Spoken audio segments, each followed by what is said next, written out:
Қызылорда қаласы Тасбөгет аймағы Сыздық Шаржанбаев 15А мекенжайында орналасқан. Бітпеген плановый үй сатылымда. Қасында времянкасы бар, 2 бөлмелі. Мынау бізде бітпеген үйдің көрінісі. Жартылай қам кесек, жартылай қыштан салынған, асты жағы қыш, ортасы қам кесек. Көріп тұрғандарыңыздай фундаментіміз биік. Подушкасымен бірге салынған. План үй 13-14. Міне мынау біздің 2 бөлмелі времянка. Бұл да қам кесектен салынған. Қазір ішкі көрінісіне қарай өтсек. Мына тұста бізде жуыну аймағы болмаса топканы ма қоятын шығар. Міне бізде холл. Былай қарай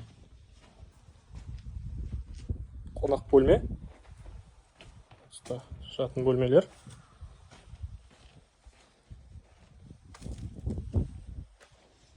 Өте жақсы планда ойластырылған. Әрі қарай осы времянкада тұрып, осы үйді бітіріп алсаңыздар да сол баға кетеді. Қазір ішкі көрінісіне қарай өтейік.